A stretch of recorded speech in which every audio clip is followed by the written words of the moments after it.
All right, I think we're live.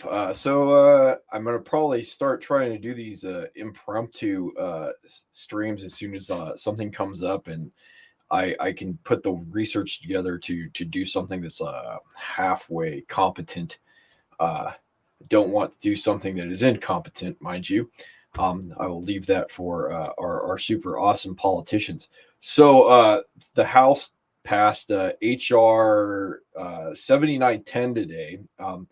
You know, it is the intent behind this is the gun legislation for uh, to ban people under the age of 21 from buying firearms. And what is it called? Something stupid. They put some name to it, like uh, I can go look it up. I have it pulled up right here.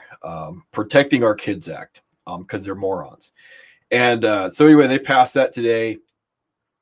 It was pretty much along party lines. I think like five Republicans jumped ship, and I think like three Democrats jumped ship to the other side, which is was good. There's stuff I'm going to talk about tomorrow on the Donnie cast involving some positive swing in that regard of the morons. I had this pulled up because you have the representative Ted Lieu out of California. He's a Democrat. He's also a moron. And I say that from a guy who I have his Wikipedia pulled up, and he graduated from Stanford with a degree, a Bachelor of Science degree in computer science, and a Bachelor of Arts from Stanford, and he's still a moron. He went to Georgetown University Law Center, and became a lawyer. He joined the Air Force, and he was part of their JAG, their Judge Advocate Corps. I bring this up because this lying sack of shit, and I'm not going to parse my words much today. He put that an AR-15 is a weapon of war, and it is demonstrably not a weapon of war because I didn't carry it with me when I was in Iraq.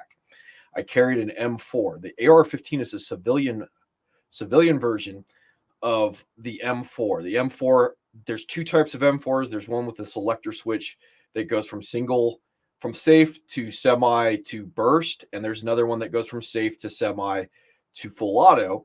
One of the civilian contractors I worked with had the actual, as my phone goes off, actually had a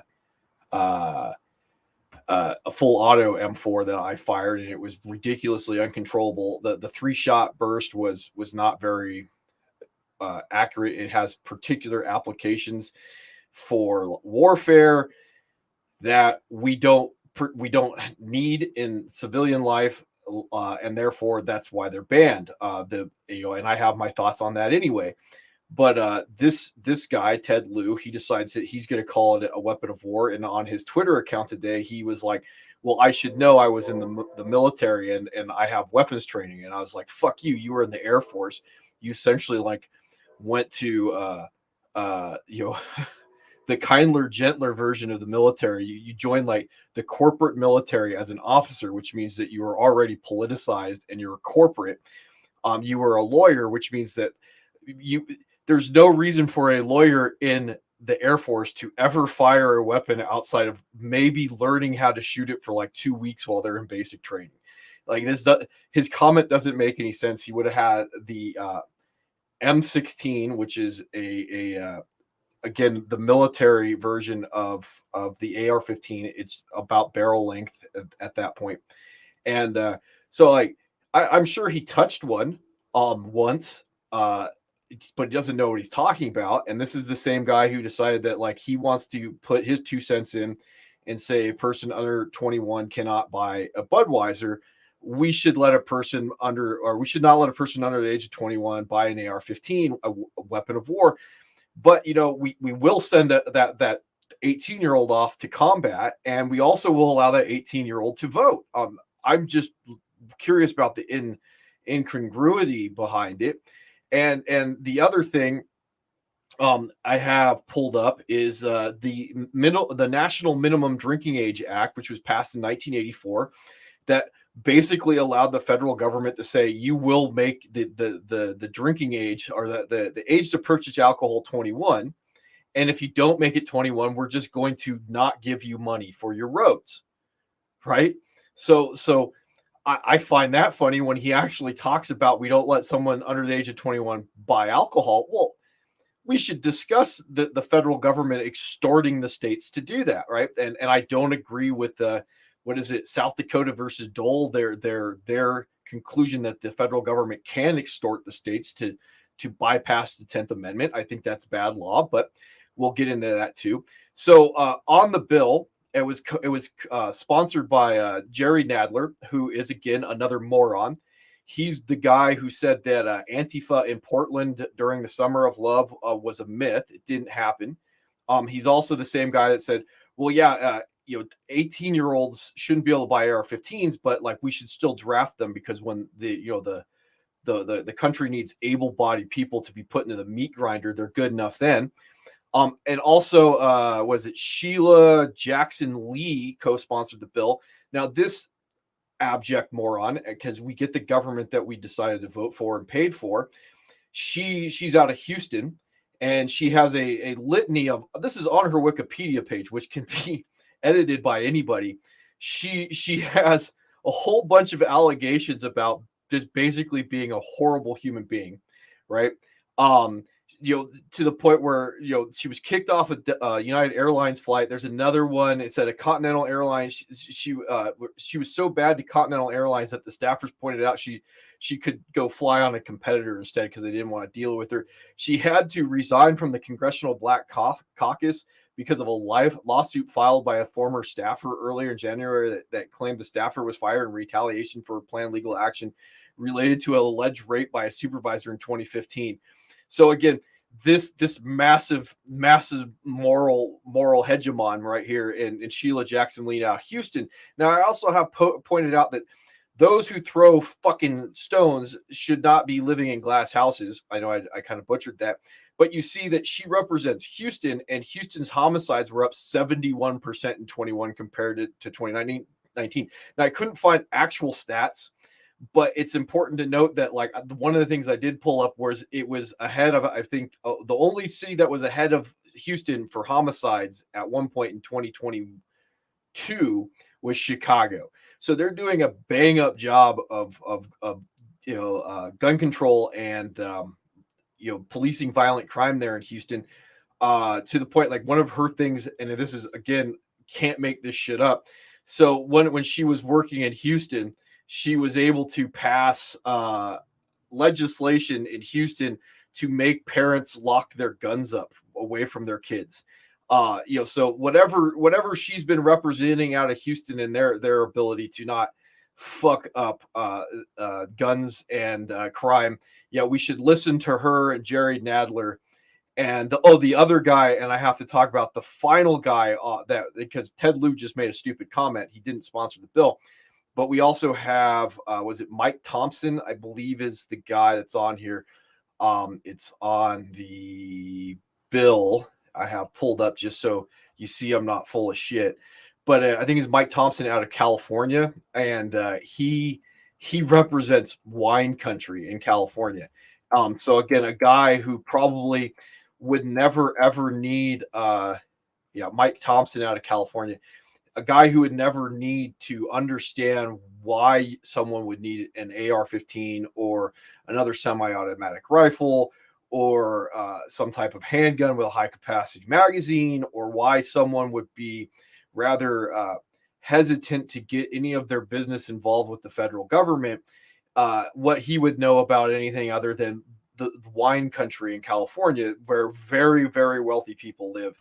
I don't know what these people are doing sponsoring these bills because they don't know dick about firearms. And I'm not a firearms expert. I was only a little bit of law enforcement and have a background in law and the military. I ain't the guy to go talk to about this stuff. But I did read through it rather quickly when I read that they passed it, and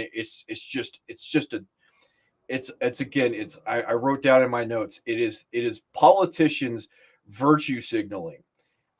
They're basically trying to spend more money to make more programs and make more bad laws to put the boot on their citizens, because they're going to turn regular citizens into criminals, and their citizens aren't even going to know it. A big problem with what they wrote in here is that It's only a law if you can enforce it. And when you have a tyrannical government, what they do is they cherry pick the laws that they want to enforce, because when they go after political adversaries or other people that cross them. And this is what this law would essentially end up doing. It doesn't actually, it has no chance of passing in the Senate. They just passed it to again show they're the good guys, and they're willing to do something. There are some serious problems with it. I don't know where I was going with some of my notes here. I'm trying to look at them. So anyway, the main thing I have that it starts off talking about is the sale of semi-automatic shotguns and rifles to people under the age of 21. This law has already been struck down in California. So there's some questions about constitutionality. So even if they were able to pass it in the House and the Senate and it got through and became law, there's no guarantee that portion would stand up to scrutiny. So why you would pass that other than to basically, say to a certain amount of your base that, like, look, you're the good guys here. I'm just going to close these out because it tends to pull a little bit out of my computer. So the why you would pass it other than to stand on the corpses of children to show that you are, quote unquote, the good guy. And if you think you're the good guy, you're probably not, right? So that's one of the first things it does. I have written down on good old page 6. Let me see if I can find it. There's one of the things that this is written in here, and it baffles me that these I want to cuss more. These people have a feeling, or these people feel the way that they've constructed their reality is, if they put more words on paper, if they pass more laws, and they throw more money at things, then magically the system will run better. So on page 6, they actually have in here that a part of what they want to do is they want to find out what's going on with the FBI's public access line. This is the tip line that failed in was it Parkland down there in Florida. And one of the things that they have written into this is recommendations for improving protocols and procedures to improve the information sharing on their tip line that has already fucking failed. So you're just putting words on paper, saying if we continue to put words on paper and we get more reports, then maybe we can figure out why it's broken in the first place. It's not that you have so much bureaucracy and so much stupidity and a culture that's declining because we keep voting morons like these into office that think that if they ruled the world, then things would function appropriately, right? And that was like, that's on page 6. So after they say, like, no 20 people under the age of 21 shall own these rifles, they say, but we need to figure out why what we already have in place doesn't work. And so one of the other things that they have in there on this is they go after straw man purchases. And I should have pulled this up. I had it earlier. Let me see if I can find it. But essentially, straw man purchases are already illegal. There's some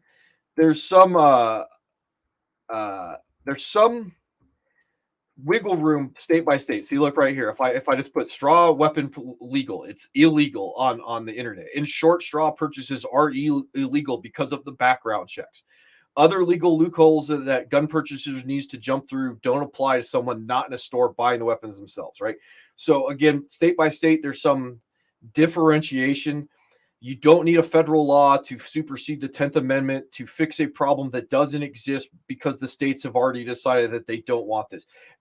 In order to sell guns, not privately, but you have to go get a federal firearms license to sell guns. So the only way that you could even attempt to straw purchase something the way that they're trying to design it is if you, because a straw purchase is already illegal because you can't buy a gun for somebody else, right? To skirt the laws that are already in place, you need a background check. That if you're if you're trying to do a private sale of a weapon to somebody else, yes, you don't necessarily in all states need background checks. But again, if you're trying to sell massive amounts of guns to someone else without a federal firearms license, you're a gun trafficker. That's already illegal. So what what is the point behind making straw purchases illegal on a federal level when they're already essentially illegal? I don't fucking know, because you can't buy a gun for someone else to skirt a background check. Again, illegal already before they even pass this fucking stupid thing, right? And again, like I said, federal firearms license are needed to sell guns. If not, you're a gun trafficker. Again, criminals don't follow laws. I hate that fucking argument. I think it's stupid. But again, like it's someone who's going to be a gun trafficker is not going to fill out background checks, right? Let's see. I have page 11 written down on here. What do I have on page 11 for you today? Untraceable firearms. God, these people are stupid. So they're going after ghost guns, and there's a bigger issue behind ghost guns than these legal scholars are able to figure out, because you have a First Amendment issue, which is freedom of speech, freedom of association and whatnot. So why it's a First Amendment issue is because people are already using 3D printers to make gun parts. You may not like it or believe it or not, but the fact is the information that's needed to make the guns on the 3D printers is protected speech. It's a First Amendment issue. On top of the fact that Fourth and Fifth Amendment towards illegal search and seizure and Fifth Amendment towards self-incrimination start turning into the fact that if I'm just having gun parts, or I want to make gun parts for whatever reason other than manufacturing firearms, right, now becomes illegal. So in theory, I could make all the gun parts together, and we're going to run into this problem right here in a second when I get into this, because they use on this thing manufacturing firearms, and later on manufacturing the parts behind them. But again, that's none of their fucking business. Like, I can make whatever I want, provided, right, that it's for free expression. So now they're getting into the point where I can't even manufacture firearm parts. And in order for you to know that I'm breaking the law in the first place, you would have to have either violate my privacy, or have me violate my own right against self-incrimination to even know what I'm up to, right? So moving on from that, the stupidity of what they have is the term manufacturing firearms shall include assembling a functional firearm. Now, the problem with that is, in order to alter your own personal firearm, or to disassemble and clean it, you have to disassemble it and then reassemble a functioning firearm. So now you're breaking the law because the people that wrote this are functionally retarded, right? Let's see what, moving on. And the other thing behind why people might want to ghost firearms that are just regular law-abiding people, and this goes into, because now you have to register your ghost firearms within a 30-month window. If you don't do this, now the government has now made citizens criminals, even if they are unaware of the law. And if you're kind of wondering why it would be in the bad idea department to want to have the government know what weapons that you have, now you have to register the weapons with the state. So now you're self-incriminating what you have. And this goes back to stuff that was going on in California when they did some of their draconian weapons laws a few years back, because people were actually asking the Department of Justice in California if their weapons were legal, and then California was arresting those people because they were incriminating themselves when they were asking if their weapons were legal or not. So again, all you're doing is turning your citizens into criminals, and you don't really even understand what's going on, the culture behind it, why people would distrust the government, and how you would enforce it in the first place without violating rights.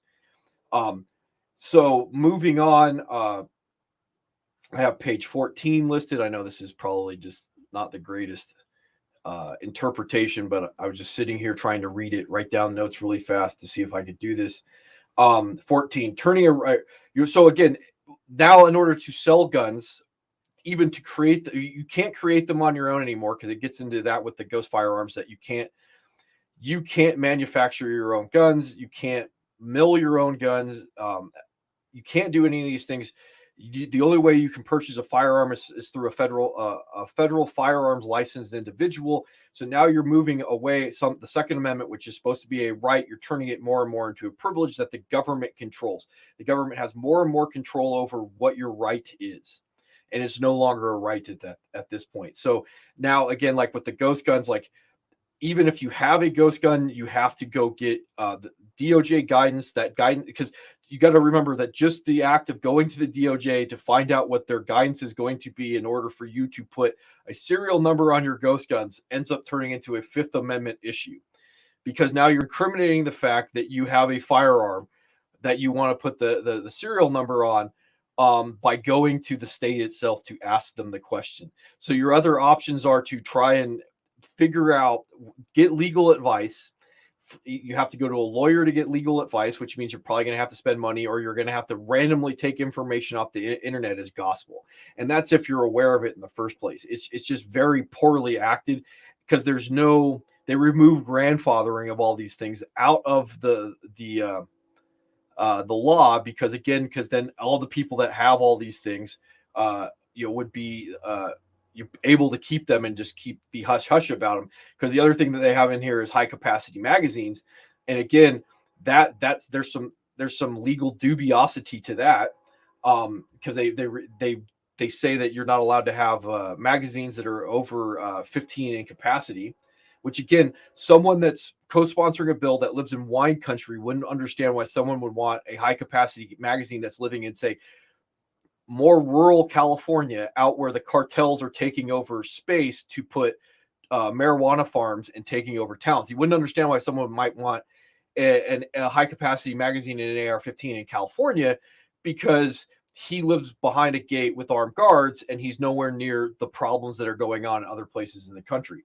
So moving on, we have page 15, line 8, which I except as provided in subparagraph A, beginning on the date that is 180 days after the date enactment of the subsection, it shall be unlawful for any person other than a licensed manufacturer, again, I've already pointed that out, to possess, purchase, or receive in or affecting interstate or foreign commerce a machine that has the sole primary function of manufacturing firearms.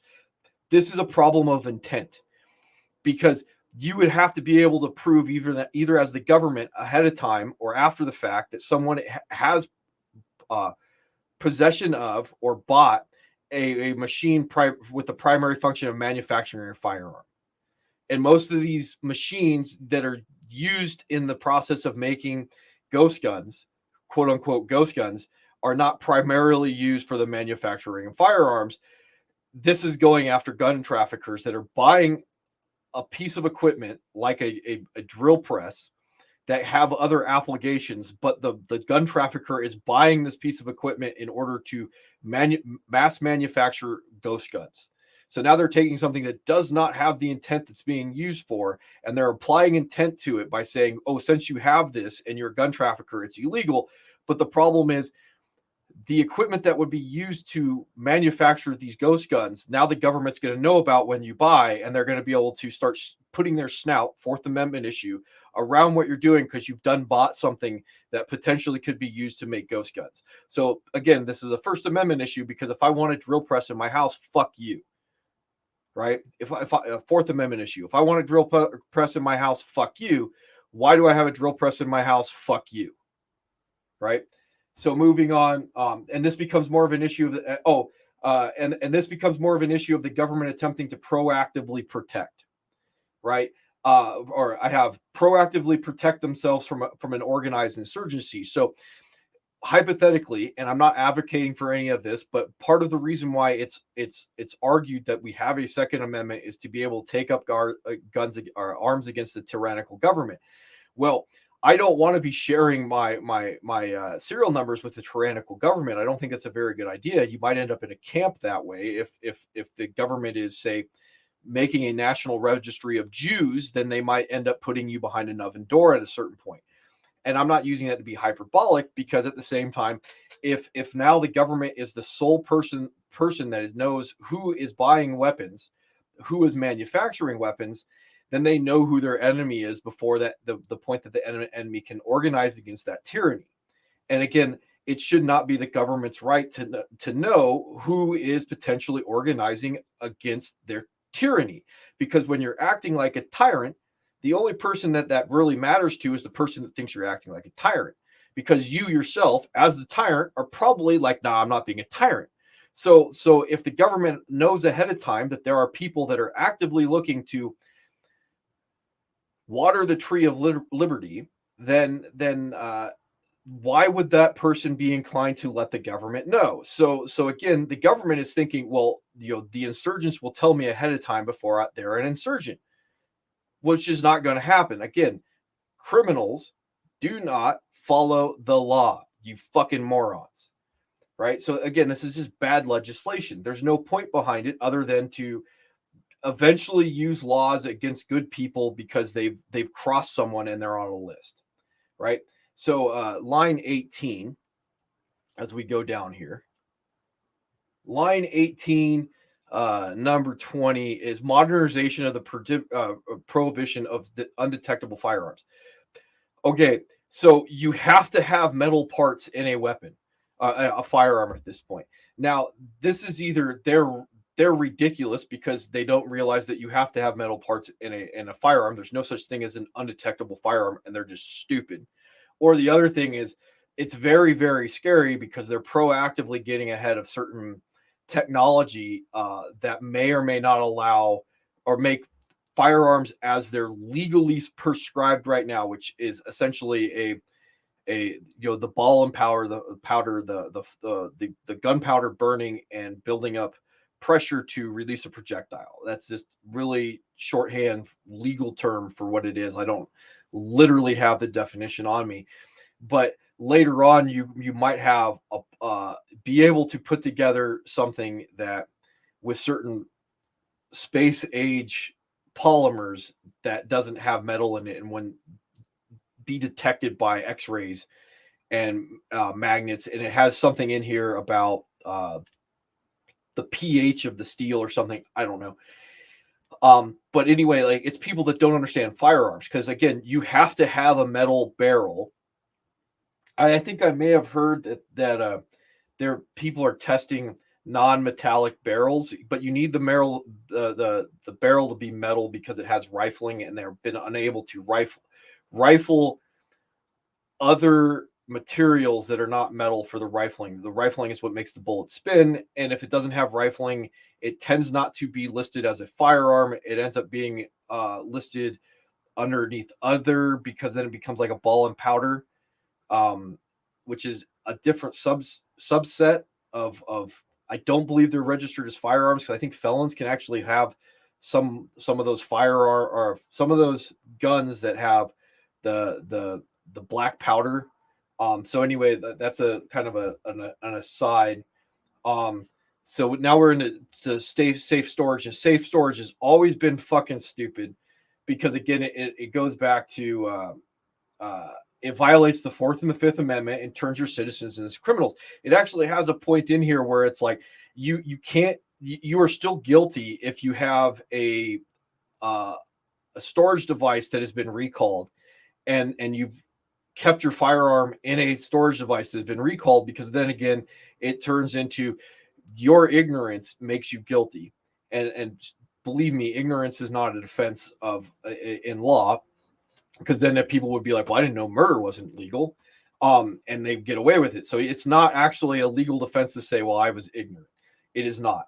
And I learned that back when I was taking law courses. So the thing is with the safe storage, why it's stupid, because you would need to go search someone's residence to find out that they are not safely storing their firearms, which means you would need a warrant to do that, or probable cause, exigent circumstances, or the Fifth Amendment, which means someone would be stupid enough to let you know that they illegally did not store their firearm in a safe storage device, right? So again, why have this law in place when all it's going to do is proactively allow you to charge someone for a crime that after a crime has been committed? So if your intent is to stop someone from getting a hold of a firearm and then going and shooting up a school, well, the school has already been shot up.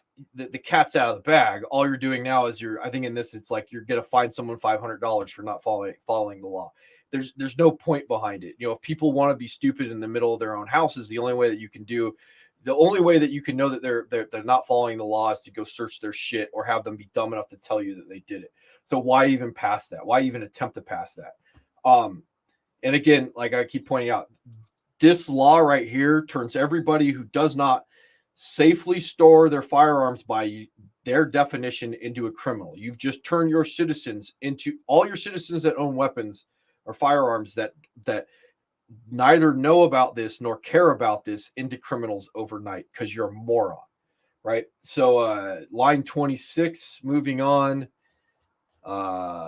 26, line 3, fuck you is what I wrote. Requirements establishing best practices required under some paragraph A. The Attorney General shall outline such best practices for preventing firearm loss, theft, and other unauthorized access to the following location: businesses, vehicles, private homes, offsite storage facilities, any other place the Attorney General deems appropriate to provide such guidance. Why I wrote fuck you is now you have Congress literally legislating how people should live their lives. We're going to have the Attorney General, who right now is Merrick Garland, who is an ideologue, a moron, and a spineless moron. And you're going to have him come out and tell everybody else who knows guns, who cares about their Second Amendment, how he feels that the best practices are for preventing these things when it's their property. Well, let me tell you, I am the state, and I'm going to say, this is how I think you should store your firearms in businesses, in vehicles, in your private homes, in your offsite storage facilities, in any other place I fucking feel like, because I'm the state and I know better than you. Right? And if you don't think that's stupid enough, when we go to page 27, and this is what made me write the actual video, is this page right here. This is the crux of stupidity. So it actually says that the DOJ, the Attorney General, is going to mandate that people start putting on firearms by like it says it needs to be attached or adhere or appear on or within any packaging of each handgun, rifle, or shotgun, and state safe storage saves lives. So they want to put a sticker on your gun when you buy it that says safe storage saves lives. Fuck you. Why are you wasting taxpayer dollars on a stupid slogan that the government is mandating that you put on stuff? And it says pursuant section of the Protecting Kids Act. This is virtue signaling. If I'm smoking a cigarette, I've decided to ruin my lungs. If I'm buying a gun, fuck you. So why do I need to know safe storage saves lives? How do you know that? Where's your stats on that? And it's not like I'm going to trust your stats anyway, because you're going to manipulate the outcome that you want to tell me how to live my life because you know better, because you live in wine country. You think that Antifa is a myth. Houston doesn't have high gun violence to begin with. Ted Lieu operated a machine gun the entire time he was in JAG of the Air Force. Go fuck yourself. Like if anybody was involved that understood anything that was going on, maybe I would care. But to move forward, like they have a section on bump stocks. I don't really have an opinion on bump stocks. I think they're stupid. It's none of my business. It should be none of the government's business. One of the things that we didn't shoot a lot of guns in the military full auto because they're very difficult to control. That's why you have a burst feature instead of a full auto feature. This is something that the military actually learned in Vietnam, that when they had full auto M16s, that the soldiers in Vietnam were just mag dumping and not hitting shit. So that's why the burst function is to essentially allow the soldier to slow down, still mag dump, but have a certain degree of control over where the bullets go. So if someone wants to be dumb and get a bump stock, they can just be inaccurate. All I care, I don't fucking care. But it shouldn't be the government's business to get involved with that. And they should, they should have been filing legislation and trying to get this passed. They didn't. I think Donald Trump circumvented this through the ATF. That was bad anyway. But like, I don't want to get down the road of the full auto scary guns. That's a different application, and they're entirely different weapon systems. I can tell you I fired a full auto MP5 once when I was in the military, and that's a 9 millimeter, and I was losing control of that thing because full auto is just dumb. So yeah, like whatever they want to do with bump stops, go ahead, but that's none of my business. Then you have page 33 and 36, where they're using the term silencer, and for the most part, it says firearm silencer or bump stock, and they're still using the word silencer because they get their firearm information, they get their gun information from movies. Like, are there certain suppressors that are quote unquote Hollywood quiet? Yes, but there's asterisks and commas next to that make it stupid. So anybody that has any knowledge of what a quote unquote silencer does, a suppressor does, they end up taking the decibel down from like 180 decibels to 120. So it's like, I'm gonna go deaf to I don't need to wear hearing protection. That's, everyone still knows a gun is being shot, but now I don't go deaf. And again, just so you understand, for those laymen's, if anybody listens, the other thing with a silencer or a suppressor, in order for it to work like they do in Hollywood, you have to have special bullets that are subsonic. You actually have to have either a weapon that locks the slide. You have to have a bolt action weapon where the slide doesn't move. Um, you have to have certain specialty weapons slash specialty rounds in order for the weapon not to cycle, because even in a weapon like I said, the MP5 that I shot before, a suppressor on an MP5 is supposedly very quiet, but the slide moving back and forth, the metals slamming into each other is still very loud.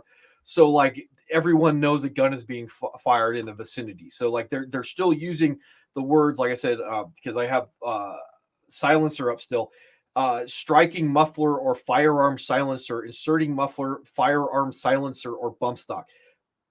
There's no fucking such thing as a silencer. And if the federal government is listing silencers someplace as a silencer other than a magical fictional movie device, we're lost cause anyway. It doesn't matter anymore. Like, allow Ted Lieu to tell you that an AR-15 is a weapon of war. And finally, I have on page 39, and this is an issue, because I think this has to do with the high capacity magazines. If I can find this, right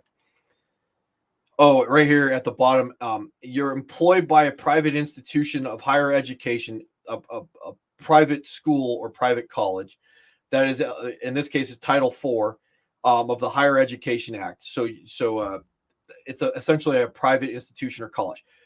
It doesn't matter. There is no such thing as a private institution of higher education, because every private institution of higher education takes state money. There is no such thing as a private institution. And going back to the Drinking Age Act of 1984, they just leaned on you until you listened. And all this does is it carves out a big asterisk next to private institutions that receive federal funds that allow them to operate as a state or a private militia with the ability to have high capacity magazines. So again, all animals are equal. Some animals are more equal than others. And all your private institutions are in some way, shape, or form already being leaned on by the state in order to get their state funding. So there's no such thing as a private institution in the first place. Even if we were to remove that distinction, all you're doing is you're carving out a caveat why one private group gets to be treated differently than another private group. And that includes the smallest minority, which is the individual who they now say, fuck you, you don't have the same right as this private institution does, because we have decided that they are more important than you.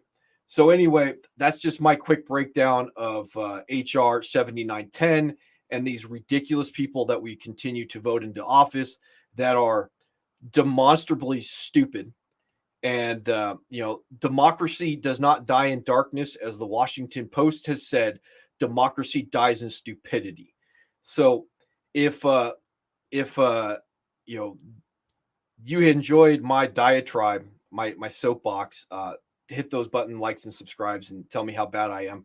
If not, I'm going to have to come up with a different name to call these specials as they happen, because I think I might end up doing them more often. And in that case, whatever that name will be, this was the first of my just rants as I find stuff. So it's been about 39 minutes. I think anybody that's going to listen is already gone. And here's to our government being stupid.